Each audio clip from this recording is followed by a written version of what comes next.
Yeah. Come. We're going to get into the stand. So what we're doing here, we're just showing you most people that fight, they're going to throw that wild haymaker. So we're teaching discipline and restraint.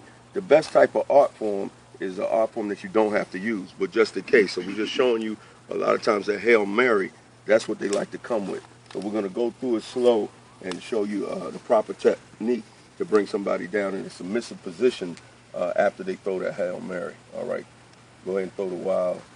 It's the block and it's the grab. You grab the wrist and it's one movement. You still want to protect your jaw because that's open.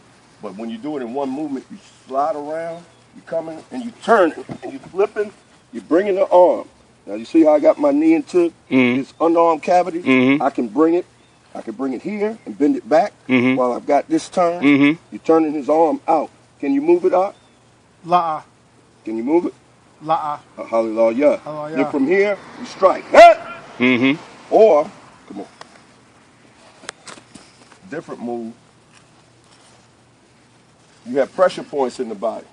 So when he throws it again, same Hail Mary, block, grab here. One step though, but it's a pressure point here. You feel it? Hallelujah. It's a pressure point on the arm. You basically have control of him at that point when you're grabbing it. Same technique. Now for a smaller guy, you can swing around and pick up and flip over. He's too big to do that. Put your knee again there. You can turn your wrist bent, drive it to the ground, break it. Ha! Just one technique. The why? Hallelujah. Hallelujah. Come, Yasharahla. There we go. All right. Go ahead. You can start it. All right, Shalom Makim. All praise to Yahweh B'Hashem HaMashiach Yahweh Shai. This is under the Masharah Yasharahla, how a structured camp should be ran in all Israel. All right. We're now trying to conduct a way how all the camps should be structured throughout all Israel. All right. Wherever their camps are at, this is how they should be structured, the professional way, how the camp should be ran. All right. You always start off, of course, with the speaker. When you come out and you set up your camp, you always have your speaker, right? The speaker is the one that's really in charge, all right? By the time he gets up there to speak, he's in charge of what he wants to bring out, the scriptures, everything he wants to bring out. That's right. You do have, all right, overall, you do have a sergeant of arms. Every camp should have a sergeant of arms running the camp, okay? The sergeant of arms can designate who goes up first, who goes up second, who goes up third, and so forth. But every camp should have a sergeant of arms, because you've got to remember, it's based upon a military camp. So you have a captain, you have a sergeant of arms, understand? And then you have the troopers, the soldiers, and so forth. So that's why we call it a camp, because it's based off a military style structure. All right. Right. So the sergeant of arms, right, says, okay, first speaker go up and speak. That first speaker will come up and begin to speak. He's in charge of what he's bringing out, the scriptures he's going to bring out. Then he calls for a reader. All right. Normally the reader would come up, and that reader would have to be somebody that is, all right, profound in the scriptures, meaning have the scriptures down, because when the speaker calls for a scripture, he got to immediately go to it. He can't think where it's at. He can't, guess. He got to go to it. So he got to know the books of the Bible. That's right. He got to know the books of the Apocrypha. He has to know the books, all right, and go to the books.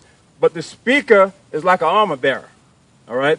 Again, just like you in the middle of a battle and you have an armor bearer, that armor bearer should be just as good as the one he's an armor bearer who he's serving. That's right. To be just as profound in fighting as the one he's serving.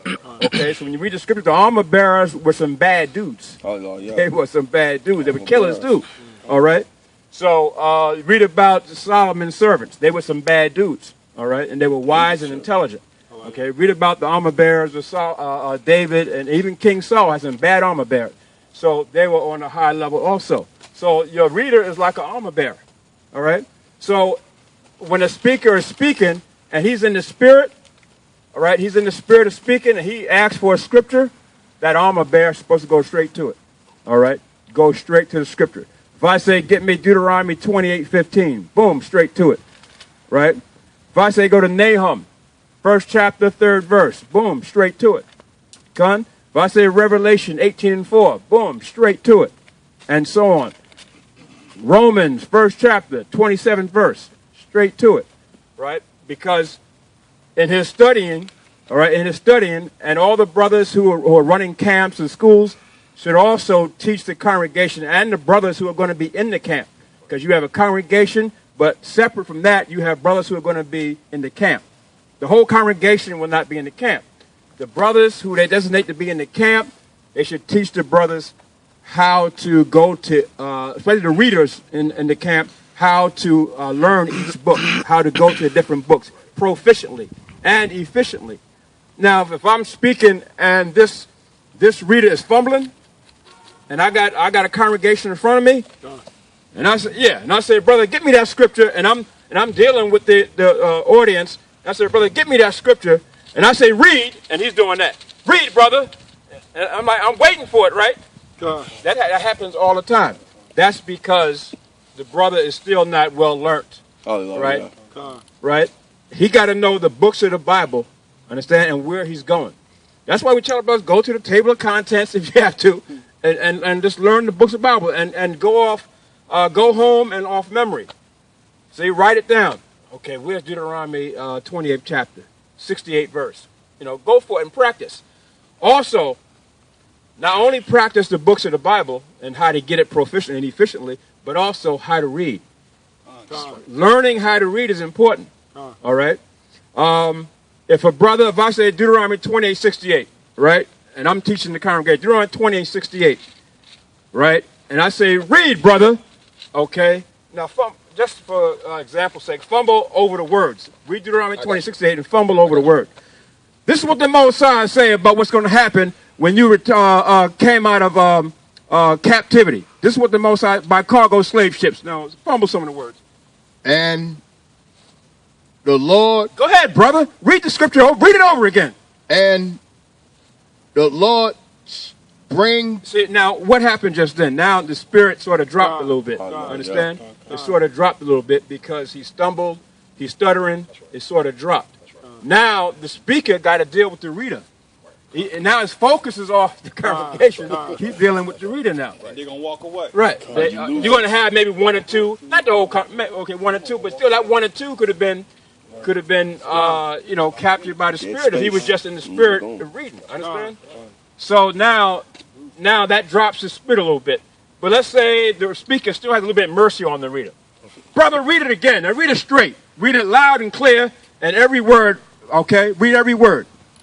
And the Lord shall bring thee into Egypt again with ships by the way where I spake unto thee. Thou shalt see it no more again. Right, see? So now what happened is the speaker had to turn attention on the reader so the reader would get it straight for the congregation. Understand? You don't want to have to always do that. Because remember, this is like a camp, a battle situation. Now when you got a congregation in front of you, you might have, like you said, a heckler or somebody asking questions. You don't want to have to turn to the reader. Right. Understand? You don't have to do that. Because you're in a battle. If I'm in a real battle and I got my sword and I'm fighting the enemy, I don't want to have to ask, deal with, hold up. Hold up, the enemy said, you're saying to Ham, hold up, Ham, before you strike me with that sword. I got to deal with my armor bearer and get him straight. No, it's not going to work. So you have to, the reader is just as important as the speaker. In other words, being proficient and efficient in the scriptures and knowing those scriptures also. Understand? Because if you foul up all the time, many times, especially back there when we had One West and stuff, if you missed a word or just skipped a word or stumbled at a word, give me another reader, brother. Give me another reader. And then they would go on. And then whoever the sergeant of arms would bring up another reader, and now you have to sit down, you know what I'm saying, and feel ashamed because you couldn't read. That happened to me a couple of times. That happened to everybody. That's part of the learning experience. But after that one time, you're going to go home and you're going to get it straight. Right? You're going to get it straight. So remember, we're in a camp situation. We're in a battle. That's how you look at it. A battle. You're in a battle. Just think of them being the enemy, understand, and you fighting the enemy. and your life is on the line. That's right. See? And that's how you're supposed to deal with this in the camp situation. So that's why the reader is just as important as the speaker and as everybody that's in the camp. That's why the camp has to be on one accord. Remember, we're teaching about one accord. Right. So the whole camp got to be one accord. That's right. Now, here you are now about to start your own camp, your own school or whatever, right? You go out to speak, and what happens when a brother, okay, here, I'm the speaker, I'm the reader, and what happens to the rest of your camp, the men on post? We're going to talk about the men on post. But all of a sudden now, you speaking, and here go one of your men over there with some character over there, you know what I'm saying? And he's supposed to be on post, but somebody come ask him a question, and now he's trying to teach them. While the speaker is teaching, he's trying to teach them. And then while he's teaching them, that's how Satan works. While he's teaching that one man, then all of a sudden, one of the audience that's in front of the speaker just lollygags right on over there, boom. Then all of a sudden, another one goes right on over there, boom. Now he's taken away from the speaker. See? I see it all the time. See? So as you being a camp leader and your sergeant of arms, you cannot have that.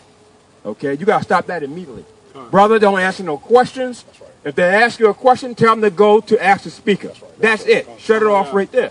See? Remember, it's a military style camp, so you shut it off right